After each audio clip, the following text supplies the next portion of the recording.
यति बेला हामीसँग हुनुहुन्छ युवा नेता राजनीतिक विश्लेषक पुण्य गौतम। पुण्यजी यहाँलाई स्वागत छ। Thank you so much. भन्दै अमेरिकन सेना आएर काठमाडौँको छातीमा बुट बजार्यो होइन त, परेड खेल्यो। खेल्यो। यसलाई कसरी लिनुभएको छ, कसरी बुझ्नु, खास के हो यो, के भइरहेको छ देशमा? अहिले यो हामीले सुरुदेखि नै के भनेका थियौँ भने एमसिसी पास गर्नु नेपालको लागि अनिष्ट। एमसिसीको साइड इफेक्ट क्रमशः देखिन्छ भनेका थियौँ। अहिले त एमसिसी हुँदै एसपिपीको पनि तयारी तीव्र रूपमा चलेको छ। म्हणजे काठमाडौँको मुटुमा आएर अमेरिकन सेनाले बुट बजार्नु भनेको एमसिसीको प्रभाव हो? एमसिसीको 100% प्रभाव हो। अमेरिका हाम्रो मित्र राष्ट्र हो, अब संसारको सुपर पावर। तर अमेरिकाले सुशीला कार्कीको सरकार बनिसकेपछि रवि लामिछाने र बालेन शाहलाई जसरी यो सरकारले काँधमा बोकेको छ, फ्री तिब्बतको लागि मैदान खुल्ला गर्नेदेखि अमेरिकी सेनालाई निर्बाध रूपमा नेपाल आमाको छातीमाथि अहिले परेड खेलाउने काम गरेको छ। डिस्को डान्सबाट सुरु भएको छ। हेर्नु होला, यो रमाइलो डिस्को डान्समा मात्रै सीमित हुँदैन, छमछमी नाच्ने कुरो मात्रै हुँदैन। नेपाललाई परेड ग्राउन्ड बनाएर अमेरिकी सेनाले किल्ला गाड्ने, यहाँनिर आफ्नो फोर्टिफिकेसन बनाउने, नेपाललाई आधार इलाका बनाउने तीव्र सम्भावना देखियो। र तर जङ्गी अड्डाले यो आरोपलाई खारेज गरेको छ क्या। अब यो सामान्य प्रक्रिया हो, एउटा देशको सैनिकले अर्को देशको सैनिक दिवसको अवसरमा गएर यो यस्तो गर्ने चलनै छ। तपाईँको ठुल्ठुला देशले पनि गर्छ, हामीले मात्रै अरू देशले पनि गरिरहेकै छ। यो पनि सामान्य प्रक्रिया हो भन्नुभएको छ क्या। अहिले जङ्गी अड्डाले आफ्नो तर्फबाट स्पष्टीकरण दियोस्, त्यो उसको कुरा हो। फेरि जङ्गी अड्डाप्रतिको जुन सम्मान र विश्वास थियो, हामीले त गौरवशाली नेपाली सेना भन्थ्यौँ, यो अहिले किन घट्यो?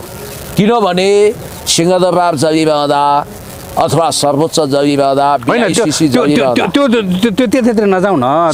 अमेरिकन सेनाले किन परेड खेल्यो भन्नेतिर मात्रै नजाउँ। नेपाली सेना गौरवशाली नेपाली संस्था हो, संवेदनशील चाहिँ यो संस्था हो, यतातिर हामी नजाउँ। देशको लागि हितको लागि गर्छन् भन्ने हामी आशा गरौँ। अमेरिकन सेना किन आयो, किन बुट बजार्यो, कसको कारणले आयो भन्नेतिर मात्रै जाउँ न सर। हो, किन आयो भने नेपालमा अब अहिले सत्ता कसले कब्जा गरेको छ त्यो हेर्नुपर्छ। अहिले त सम्पूर्ण सत्ता यिनीहरूले कब्जा गरे छन्। राज्यको सुरक्षा निकायदेखि निर्वाचन आयोग, संवैधानिक निकायहरू, अदालत, अड्डा सबै उनीहरूको मुठीमा हुनाले यहाँनिर अमेरिकी सेना कुनै एकदमै रमाइलो गर्नको लागि आएको होइन। तपाईँलाई म एउटा कुरा भन्छु, यो बिचमा दुईटा महत्त्वपूर्ण परिघटना देखियो। एउटा इन्डो पेसिफिक कमान्डको कमान्डर नेपाल आए, अहिले उनले भ्रमण गरे र यो सरकारलाई सबभन्दा पहिला बधाई दिने भनेको दलाई लामा हुन् र दलाई लामा पछि अमेरिका हो। यो पनि हामीले बुझ्नुपर्छ। अर्को, दक्षिण एसियाली मामिला हेर्ने एकजना प्रभावशाली व्हाइट हाउस निकट सिनेटरले एउटा स्टेटमेन्ट दिएका छन्। उनले के भनेका छन् भने नेपालमा लगानी वृद्धि गर्ने नाउँमा चाइनिजहरूले प्रभाव विस्तार गरेका छन्। अब हामीले पनि आफ्नो मिलिट्री इन्हान्स गर्नु पर्यो, हाम्रो पनि पावर त्यहाँ डिप्लोय गर्नु पर्यो, हाम्रो पनि पावर बढाउनु पर्यो, हाम्रो पनि प्रेजेन्स चाहियो भनेको के त भन्दा नेपालमा at any cost at any rate युक्रेनमा जस्तै अवस्था बनाएर या व्लादिमिर जेलेन्स्कीलाई जन्माउनु पर्यो। अब जसरी पनि नेपालमा स्थायी रूपमा सेना राख्ने बाटो खुलाउन एसपिपी नेपालको संसदबाट इन्डोर्स गर्नु पर्यो, पास गर्नु पर्यो। त्यसका लागि आफ्ना भातखौरेहरू, आफ्ना नन्दी भृङ्गीहरू, बालेन शाह टाइपका मान्छेलाई तयार गर्नु पर्यो। बालेन शाह मात्रै नपुगेर गगन थापालाई पनि ठिक लाइनमा राख्नु पर्यो। अनि शीतल निवासमा पहिलो प्राथमिकतामा डाक्टर बाबुराम भट्टराईलाई पुर्याउनु पर्यो। त्यो सम्भव भएन भने सुशीला कार्की वा सन्दुक रेड्डी जस्तो मान्छे पुर्याउनु पर्यो। र यस प्रकारले गरिकन सम्पूर्ण रूपमा फ्री तिब्बत मुभमेन्टको लागि नेपाललाई फर्टाइल ग्राउन्ड बनाउन र अब भारतमा टिक्न मुस्किल भएका दलाई लामा, उनी बुढा पनि भए, उनको उत्तराधिकारी अर्को जन्मिनेवाला दलाई लामा। दलाई लामा यहाँ भारतमा टिक्न नसक्नु, नेपालमा आउन खोज्नुसँग के सम्बन्ध छ त अमेरिकी सेनाको? किन छैन? दलाई लामा कुन फ्याक्टर हो पहिला यो बुझ्नु पर्यो। दलाई लामा भनेको तिब्बतलाई लिबरेट गर्नुपर्छ भनेर भावनात्मक र वैचारिक आन्दोलन छेड्ने मान्छे हुन्।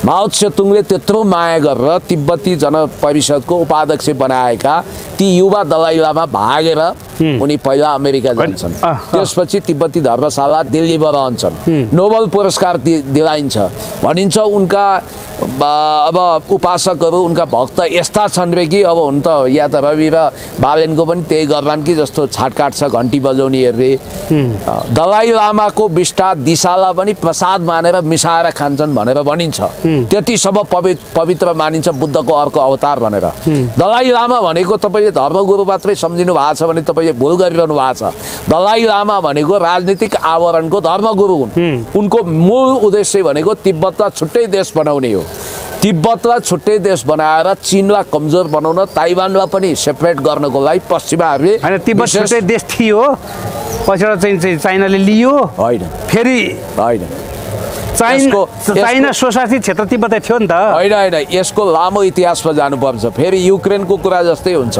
युक्रेन कुनै समय रुसको वा सोभियत युनियनको हिस्सा थियो बिचमा सेपरेट भयो फेरि त्यही मिल्यो तिब्बत भन्ने जुन पठार भूभाग छ त्यो भूभागको हजार वर्ष पुरानो हिस्ट्री हेर्दा चीनसँग जोडिन्छ पछि केही घातक शासकहरूले त्यसलाई छुट्टै राज्यको रूपमा स्थापित गरे पछि चीनले आफ्नो गौरवशाली इतिहासको सम्झना गर्दै चीनकै मेनल्यान्डमा त्यसलाई जोड्यो त्यसकारण नेपालले असंलग्न परराष्ट्र नीतिमा पञ्चशीलतामा विश्वास गर्छ हामी तिब्बत छुट्टै भूभाग हो भनेर स्वीकार गर्दैनौँ त्यो चीनकै अविभाज्य हिस्सा हो भनेर स्वीकार गर्छौँ इन्ट्रेस्टिङ कुरो गर्छु साङ्घाई कोअपरेसन अर्गनाइजेसनको ग्लोबल समिटमा गइसकेपछि मोदीको स्वर फेरिएको छ ट्यारिफको आतङ्कमा छन् उनी पनि अमेरिकी करबाट प्रताडित छन् उनले रुसी महामहिम राष्ट्रपति भ्लादिमिर पुटिन र चिनिया महामहिम राष्ट्रपति सी जिनपिङसँग भेटिसकेपछि ताइवानको मामिलामा पनि चीनको अङ्ग हो भनेर उनले स्वीकार गरेर तिब्बत हामी मान्दैनौँ चीन एक छ अविभाज्य छ एक चीन नीति हामी अख्तियार गर्छौँ भने अब यसको मतलब त निकट भविष्यमा ती दलाई लामा काहीँ न काहीँ एक्जाइलमा जानुपर्छ दिल्लीमा टिक्न भूराजनीतिक चेपुवाको कारण सम्भव नभएपछि उनको हेडक्वार्टर नेपालमा राख्ने नेपालमा राखेपछि के हुन्छ दलाई लामाको संरक्षणको लागि अथवा तिब्बतलाई मुक्त गर्ने दलाई लामाको अभियानमा साथ दिनको लागि यहाँ त कहिले आत्मदाहवाला अस्ति जेनजी मोमेन्टमा टिओबीको नारा लगाएका मान्छेहरू नि पक्राउ परे तपाईँले देख्नुभयो उनीहरूलाई छुटाउन कत्रो पहल छ अनि मोहना अन्सारीलाई रासपाले अपनत्व लिइसक्यो अनि त्यति मात्रै होइन त्यो टासी जो मन्त्री नै बनाउन खोजेका थिइन् चाइनिज एम्बासडरको कारण मन्त्री बनाउन सकिनन् त्यो टासीलाई टिकट दिएको छ रासपाले तिब्बतवालाहरू अनि त्यसपछि अबकी बार बालन सरकार होइन अबकी बार बारबरा सरकार बनाउँदैछन् बारबरा फाउन्डेसनबाट परिचालित छन् अनि बारबरा फाउन्डेसनको कामै तिब्बत रहेछ भन्ने बित्तिकै यसले के बुझाउँछ भने पोलिटिक्स मिलिट्री र रिलिजन धर्म राजनीति र सैन्य बीचको अन्योन्यासित सम्बन्ध पश्चिमाहरूको हो त्यो अन्तर्गत नेपालको पश्चिमाकरण गर्ने अब टोटल त्यसको लागि रासपालाई प्रयोग गरिएको छ रासपा नेपालको मात्रै होइन संसारकै सबभन्दा घातक पार्टीमध्ये एउटा हुन्छ किनभने रासपामा जति अनैतिक मान्छे कहीँ पनि छैनन् एउटा अलिकति बेप्रासङ्गिक कुरा गरेर त्यो खगेन्द्र सुनारले हेर्नु त त्यो ड्राइभर खलासीले छोरी भगौला कन्यादान गर्न पनि सोच्नुपर्छ अब मतदान पनि त्यस्तै हो हामी छोरी माग्न आए जस्तै हो हामीलाई मत दिइहाल्नु भनेको छ कन्यादान र मतदानको तुलना हुन्छ मतदान बिग्रिँदा बरु फरक पर्दैन कन्यादान बिग्रियो भने त त्यो घर परिवार डिजास्टर हुन्छ नि विनाश हुन्छ नि सर्वनाश हुन्छ नि हो यस प्रकारले गरिकन अमेरिकी सेनाले टुडी खेलमा आज खुल्ला परेड खेलेको छ बिना वर्दी हिजो शिवरात्रिको पावन पवित्र दिनमा अब स्वर्णिम बाबुले डान्स हेर्नुभयो अमेरिका सेनाको कस्तो देख्नुभयो कसरी हल्लिँदै थिए होइन अब त्यो त हल्लिन्छन् उनीहरूको आफ्नो शैली हो जोस हो होइन डिस्यौँ तरिकाले हल्लिँदै थिए अनि त्यो सुरतार मिलेको हो कि नमिलेको हो कि होइन आफ्नै तरिकाले आफ्नै पारामा यस्तै त हो नि ब्रो तरिकाले हो यसको सङ्केत के हो भने अमेरिकामा हामीले नेपालमा हामीले चाहेको त कुनै पनि विदेशी सेना यहाँ आएर होइन जङ्गी अड्डाको दाबी यस्तो सधैँ भइरहन्थ्यो सबैको हुन्छ भन्ने दाबी थियो होइन तर अरू देशमा हुन्छ गरिन्छ यस्तो परम्परा छ भने पनि अहिले किन ल्याउनु पर्यो चुनावको मुखमा यसले यसले कतिको प्रतिकूल असर पुग्छ, अझ यसो कतिको भन्नु न, प्रतिकूल असर गर्छ भन्ने कुरा ख्याल गर्नु पर्थ्यो नि हैन। चुनावको मुखमा ल्याउनु गलत थियो भन्ने मान्छेले ल्याउनु हुँदैन थियो। चुनावको मुखमा इन्डो पेसिफिक कमान्डर किन नेपाल आएको, अनि इन्डो पेसिफिक कमान्डर आए लगत्तै अमेरिकी सिनेटरले फेरि बङ्गलादेश, भुटान र इन्डियालाई चेक गर्नको निम्ति हामीले नेपालमा मिलिट्री डिप्लोय गर्नुपर्छ, अब हामीले यता ध्यान दिनुपर्छ, चिनले बिआरआई अन्तर्गत इन्फ्रास्ट्रक्चर डेभलपमेन्टको नाममा नेपालमा प्रभाव गाड्यो, हामी पनि त्यहाँ पुग्नुपर्छ भनेर किन स्टेटमेन्ट दिएको? बडो रोचक कुरा छ नि त। त्यस कारणले हैन, यो त तपाईँको नेपालीले एउटा अभ्यास बनाउनको निम्ति, बानी पार्नको निम्ति अमेरिकन सेना त बिस्तारै बिस्तारै यो नजानिदो तरिकाले एकैचोटि गोलीगट्ठा हतियार बम बारुदसँग हैन बाजा गाजा बजाएर आउने सुरुवात गरेर नेपालले बानी पार्नको निम्ति आएको हुनसक्छ नि। केही होइन, नेपालमा अमेरिकी सेना अब बिस्तारै अब होइन भोलि होइन के भन्छन्, सैन्य वर्दीमा परेड खेल्यो भने ल तपाईँलाई थाहा छैन नेपालको सेनापति भारतीय सेनाको चिफ अफ द आर्मी हुन्छ, अनरबी सेनापति हुन्छ, मानार्थ सेनापति हुन्छ। हाम्रो सेनापति पनि उताको मानार्थ हुन्छ। यो बायोल्याटरल हो, रेसिप्रोकल हो भन्ने भावना जस्तै अमेरिका र नेपालको बिचमा दौत्य सम्बन्ध छ, कूटनीतिक सम्बन्ध छ। यो त सामान्य कुरा हो। संयुक्त सैन्य अभ्यास हुन्छ भन्दै भन्दै नेपालमा सेना थुपार्ने, त्यो फेरि नेपाललाई ठुलो महत्त्व दिएर होइन कि नेपालको काखपल्टा, नेपालको सीमा जोडिएको उत्तरी सीमामा भगडान विश्व महाशक्ति, उदयमान महाशक्ति छ चीन। भारतलाई चेक गर्न र चीनलाई घेरघार गर्नको लागि उनीहरू नेपालमा भित्रिँदैछन्। अनि अर्को कुरो, तपाईँ बिस्तारै बिस्तारै मात्रै हुँदैन, तपाईँ अबको छिटोभन्दा छिटो 84 को चुनाव जसरी पनि 82 गर्नुपर्ने किन? अनि संसदमा तपाईँको ऐरे गैरे भैरे नथु खैरे कुडा कर्कट झार पत्करहरू सुगासँग भोट माग्ने, बाख्रासँग भोट माग्ने, कुखुरासँग भोट माग्ने, विदेशी नागरिकता लिएको एकदम असभ्यभन्दा असभ्य, क्रूरभन्दा क्रूर, नेपालको माया नै नभएका विदेशी एजेन्टहरू, दलालहरू, एमसिसीका मतियारहरू, अनि बाबुराम भट्टराई जस्तो मान्छेलाई राष्ट्रपति बनाउने खेलोमेलो, अनि यस्ता अराजनीतिक मान्छेहरूलाई संसदमा लगेर किन भर्ती गर्दैछन्, किन नीति निर्माणको तहमा पुर्याउँदैछन्, किन मन्त्री बनाउँदैछन्, किन सांसद बनाउँदैछन् भने यस्तै मान्छेले त भ्लादिमिर जेलेन्स्कीले जस्तै काम फत्ते गर्छन्। एसपीपी पास गराउन त एमाले काङ्ग्रेसबाट वा हर्क सम्बाङबाट सम्भव छैन। हिजो देउवाले नमानेकै हो, गगन थापा मात्रै यसको पक्षमा थिए भन्ने बित्तिकै एसपीपी पास गरेर नेपालको कस्तो स्ट्याटस हुन्छ भने एसपीपी पास हुने बित्तिकै नेपालको नन एलाइनमेन्ट मोभमेन्ट अर्थात् असंलग्न परराष्ट्र नीति र पञ्चशीलताको सिद्धान्त समाप्त हुन्छ। नेपाल अब सैन्य सङ्गठन होइन। अब गगन थापालाई 4 पटक मुटेर कहिले थानकट कराउने त्यो प्रश्न त सोध्ला नि त जनताले। हिजोको दिनमा त कुर्ली गगन थापाले भाषण गर्थे, यदि नेपालमा अमेरिकन सेना आयो भने 4 पटक मुटेर मलाई थानकोट कटाउनु भन्नुहुन्थ्यो होइन। फेरि मान्छेले भन्लान् गोली गट्ठा बम बारुद बोकेर आएको होइन, एउटा बाजा गाजा बजाउन आएको भन्लान्। तर सुरुवात यसरी हुने हो नि होइन, बाजा गाजा लिएर आउला, कोही चाहिँ नि सिभिलमा आउला होइन, कोही के गरेर आउला, कोही खुफिया एजेन्सी कूटनीतिक के हरेक तरिकाले आउला। एकैचोटि तपाईँको मिसाल लिएर त आउँदैन होइन। पहिलाका पत्रकार कलम बोक्थे, अहिलेका पत्रकार क्यामेरा बोक्छन्, आवश्यक पर्दा कलम पनि बोकिहाल्छ। डक्टरले मेडिकल सामग्री लिएर हिँड्छ, अनि इन्जिनियरको हातमा नक्सा हुन्छ, अनि वकिल कानुनको ठेली लिएर कालो कोट लगाएर हिँड्छ। अनि सेनाको काम के? हतियार बोक्ने होइन। सेनाको काम के? सेना भने तपाईँको बुद्धको गुम्बामा गएर भिक्षुको ड्रेसमा बस्छ त? सेनाले के ट्युसन पढाउन आउने हो त? सेना भनेको सेनाको काम गर्न आउँछ। सेना इज सेना, मिलिट्री इज मिलिट्री, उसको मिसन हुन्छ। मिलिट्री भनेको तपाईँलाई चुम्बा चाटी गर्न, आई लभ यु भन्न, नाच्न मात्रै आउँदैन, रमाइलो गर्न मात्रै आउँदैन। सेना भनेको सेना हो। सेनाको काम भनेको लड्ने, भिड्ने, सुरक्षा दिने हो। त्यो पनि विदेशी सेना। अहिले अमेरिका गएर नेपालको सेना नाच्न सक्छ?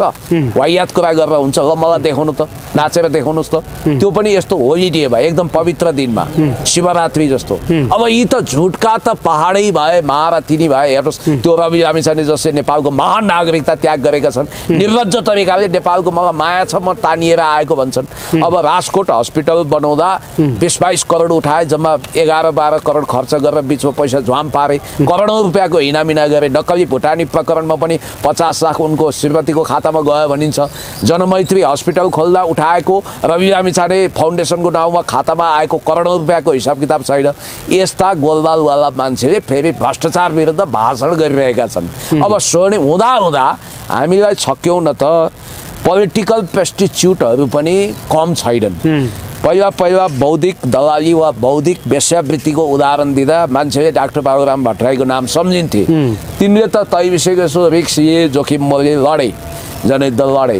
अहिले आएर देश र कम्युनिस्ट आन्दोलनलाई धोका दिए, समाजवादी आन्दोलनलाई।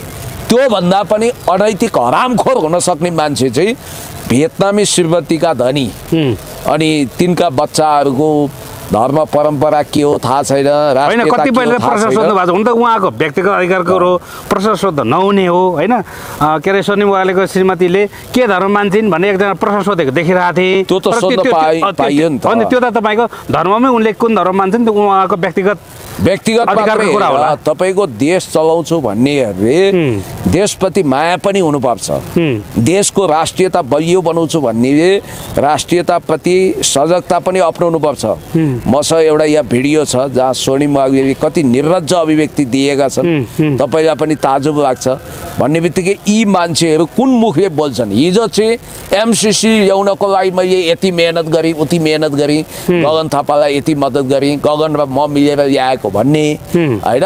अब 51 करोड अमेरिकी डलर मेरै पौरखको कारण आयो भन्ने। अनि प्लानिङ कमिसनको भाइस चेयरम्यान भइसक्या, उपाध्यक्ष भइसक्या मान्छेले आज आएर म त साधारण नागरिक थिएँ भन्न सक्छ। त्यो त सांसद मन्त्री भन्दा पनि स्थापित पद हो नि त, ठुलो पद हो नि। भनेपछि एकैछिन है, म तपाईँलाई यो भिडियो एकछिन, एउटा अर्जेन्ट कल आयो कि मलाई, मैले यो गर्नै पर्ने।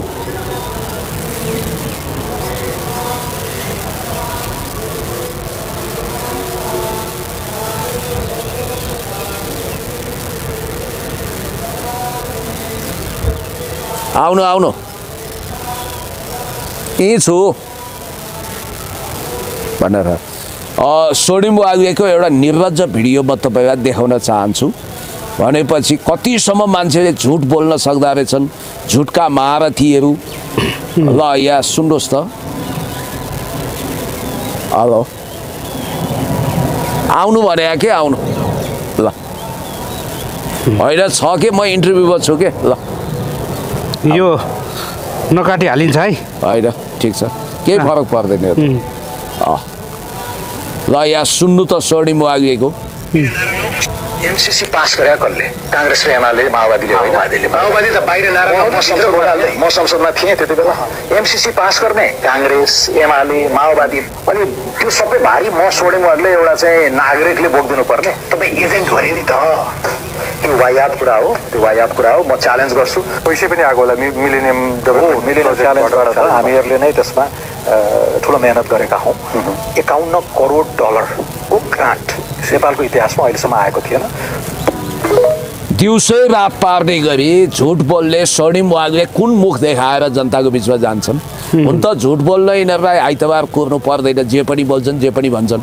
1.5 वर्ष अगाडि चाहिँ छाती ठोकेर वाओ एमसिसी पास गरियो, 51 करोड US डलरको ग्रान्ट अर्थात् अनुदान नेपालमा भित्राइयो भनेर घोषणा गर्ने। अहिले एमसिसी पास गर्न प्रमुख भूमिका खेलेको मध्ये एक दाबी गर्ने स्वर्णिम वाग्ले आफै मैले गरे हो र भन्छन्। तर यसबाट एउटा कुरो चाहिँ तय भयो है, एमसिसी इन्जिस्टमा सारमा यो गलत रहेछ, यो नेपालको हितमा रहन्छ भन्ने त देखियो नि। उनले जसले पास गराउन त्यो नेपालमा भित्राउन भूमिका खेली भन्छन्, ती मान्छेले समेत एमसिसीको स्वामित्व लिन सकेनन्। भन्ने बित्तिकै एमसिसी यति बदनाम रहेछ, एमसिसी कस्तो रहेछ, कस्तो प्रोजेक्ट रहेछ। हर्क साम्पाङज्यूले भनेको कुरा त ठिकै रहेछ।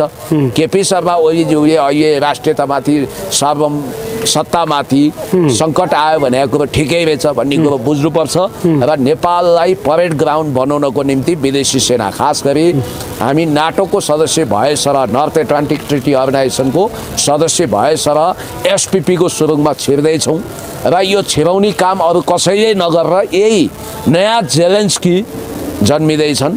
अमेरिकन सेना छिराउने काम तपाईँको बालेन शाह रवि लामिछानेको हात छ भन्नु खोज्नु भएको हो? बालेन शाह, रवि लामिछाने, गगन थापा, स्वर्णिम वाग्लेहरूको हात छ। यसमा कुनै बहानाबाजी चल्दैन। अर्को कुरो मलाई चाहिँ हुन त यो कसरी के उहाँहरू त सरकार बाहिर छ भन्ला नि त भन्नेले फेरि होइन रवि लामिछाने बालेन शाहहरू हिजो गगन थापा कहाँ थिए? पार्लियामेन्टमा थिए होइन? जसरी पनि पास गराउनुपर्छ ल यो नेपाल धनी बन्ने एउटा मेलोमेसो हो भनेर गगनले भने होइन। अनि स्वर्णिम वाग्ले प्लानिङ कमिसनको भाइस चेयरम्यान थिए। त्यो भनेको राष्ट्रिय योजना आयोगको उपाध्यक्ष, शक्तिशाली पदमा थिए नि त। उनी नागरिक मात्रै थिए, जनतालाई ढाँट्ने, झुटो कुरो गर्ने।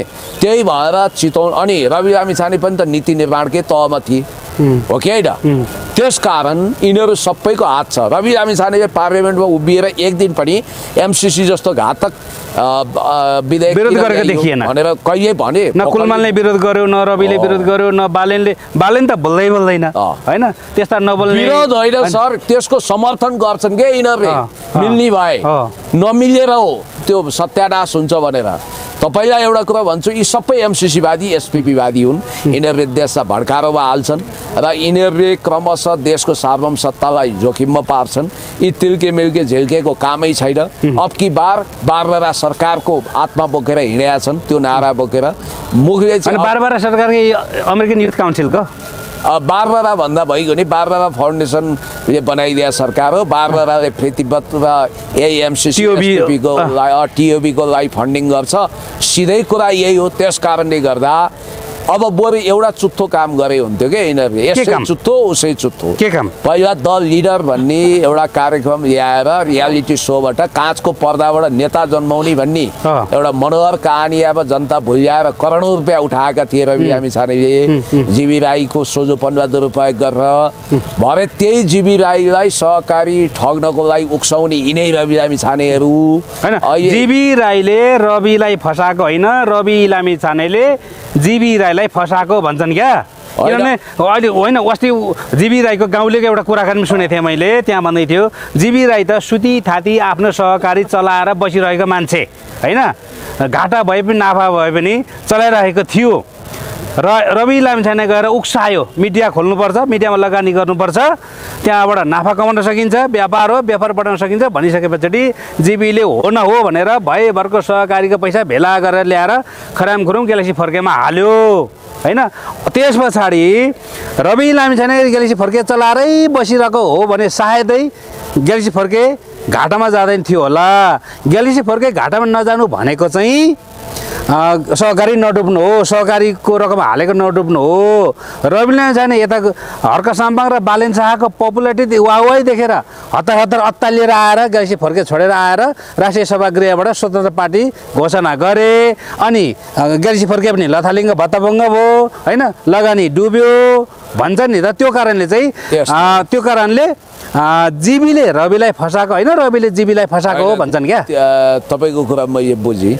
देशको लागि खतरनाक मानिएका दुई दारी मध्ये एक बालेन शाह, एक दारी बालेन शाह, अर्का दारी रवि लामिछानेले उरल र धुरल पारेर त्यो जीवी राईलाई लौ सहकारीको लगानी त्यता लगाइदिउँ, पैसा छाप्ने मेसिन जस्तो हो, टिभीबाट त पैसा यति कमाइन्छ कि भनेर रङ्गीन सपना देखाएर सहकारीको पैसा डुबाउन यिनले भूमिका खेले हो।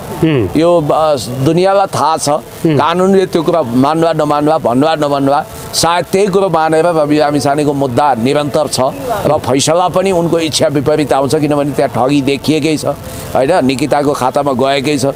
मैले तपाईँलाई भन्न खोजेँ यसको मतलब फेरि जीवी राईलाई अब राई कुलमा त्यस्तो मान्छे कसरी जन्मियो भनेर शङ्का गर्नुपर्ने हुन्छ। राईको ब्लड त एकदम देशभक्त इमान्दार हो।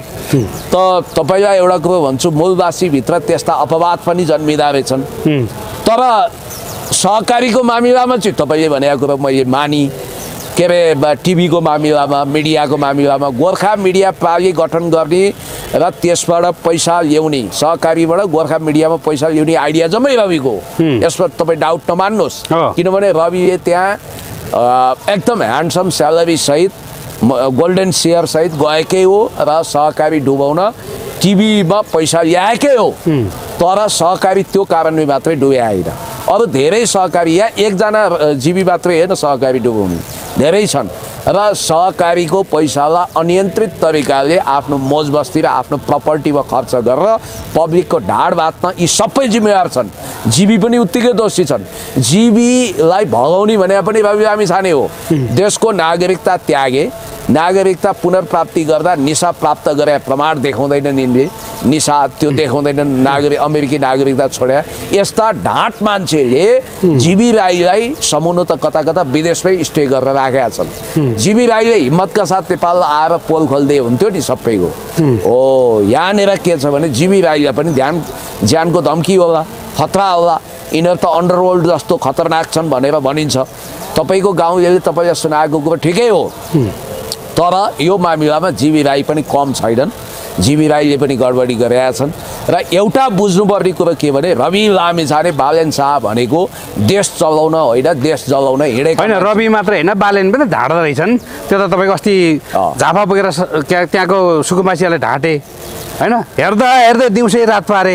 काठमाडौँमा चाहिँ नै काठमाडौँको सुकुम्बासीहरूलाई मैले हटाएको होइन, सुरक्षित बनाउन खोजेको, सुरक्षित ठाउँमा लान खोजेको, सुरक्षित ठाउँमा बसाउन खोजेको भनेर दिउँसै रात पारे होइन। जबकि सुकुम्बासीलाई सुरक्षित ठाउँमा लानलाई के डोजा चलाउनुपर्छ, तोडफोड गर्नुपर्छ, भत्काउनुपर्छ, रगत बगाउनुपर्छ। त्यता चाहिँ नि झन्झन्डै तपाईँको हानहान पर्यो होइन। अहिले यो त एउटा रियालिटी सो गरेर मैले अघि के भनेको भने को बन्छ नयाँ जेलेन्स्की भनेर एउटा रियालिटी सो सुरु गरे हुन्थ्यो कि चुनाव किन गराउनु पर्थ्यो। अनि रियालिटी सोबाट नयाँ जेलेन्स्की छानेर अनि देश तिनवटा सुम्पिएर देशै बर्बाद बनाए हुन्थ्यो, अर्को युक्रेन बनाए हुन्थ्यो यिनीहरूको चाहना अनुसार। अब त्यो नमिल्ने रहेछ रियालिटी सोबाट नेता प्रधानमन्त्री छान्न। द प्राइम मिनिस्टर भन्ने एउटा रियालिटी सो चलाए हुन्छ। मैले भन्न खोजेको कुरा के हो भने बालेन शाहको जग पनि झुटमै उभिया छ। उनले मतदातालाई झुटो आश्वासन दिए, उनले वास्तवमा काम पनि गर्न सकेनन्, उनी असफल मेयर हुन्, उनले दुनियाँथरी बाचा गरेका थिए। अहिले रवि लामिछानेको पार्टीले त्यो फस्रो कन्ट्र्याक्ट पेपर बाहिर निकालेको छ नि। जनतासँग सम्झौता हुन्छ, जनतासँग प्रतिबद्धता हुन्छ, घोषणा पत्र दिइन्छ जनतालाई, बाचा गरिन्छ। अहिले त जनतालाई त बदुवा मजदुर जस्तो कन्ट्र्याक्ट पेपरको आधारमा पो जनतालाई झुटो रङ्गीन सपना देखाएका रहेछ। त्यसकारण यिनीहरूले देशमा यति महँगी छ, बेरोजगारी छ, खडेरी छ, यस्तो खालको विस्फोटक आर्थिक सङ्कट छ, यसबाट देशलाई कसै पार लगाउने भन्ने छैन। खालि टिनिनिन्न घन्टी बजायो अनि मान्छेलाई डिस्टर्ब गर्यो, मान्छेको दिमाग भुट्यो। यिनीहरूको काम यति मात्रै रहेछ, देश सर्वनाश सत्यानाश गरे। राष्ट्रसभाको मेनिफेस्टो हेर्नुभयो?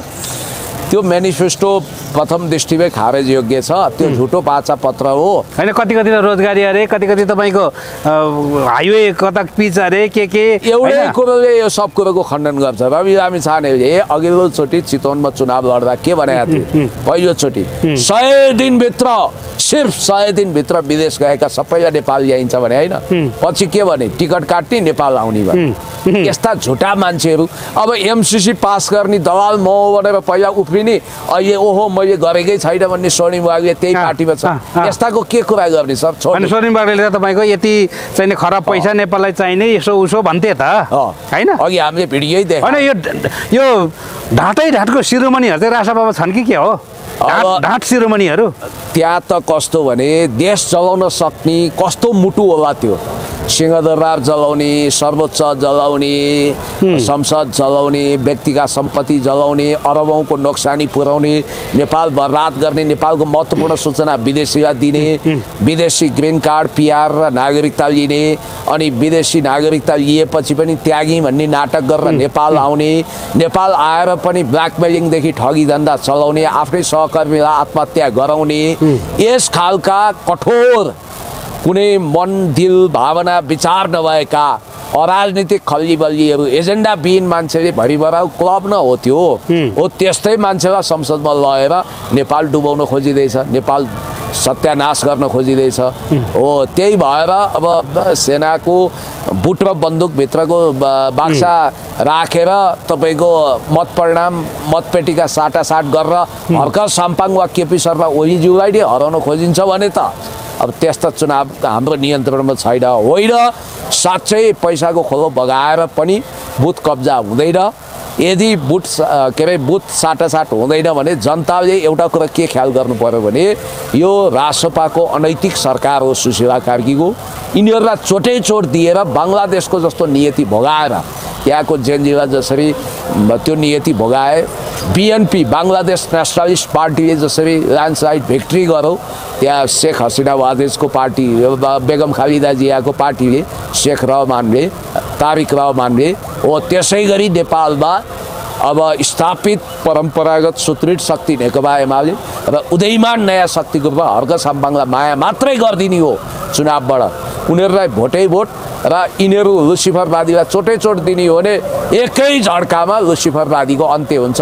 तर दुःख र विडम्बनाका साथ भन्नुपर्छ, यसपटक लुसिफरवादीहरूले जित्न सकेनन् भने, गुगलमा मात्रै जित्ने, भूगोलमा जितको नतिजा ल्याउन सकेनन् भने यिनीहरूले गम्भीर ग्रान्ड डिजाइन बनाएर बाक्सा नै साटेर धोखारूपी चुनावको दुरुपयोग गरेर यिनीहरूले लुसिफरवादीलाई नै विजय घोषणा गर्नेछन् र नेपाललाई बर्बाद बनाउनेछन्। हस्, थ्याङ्क यू सर।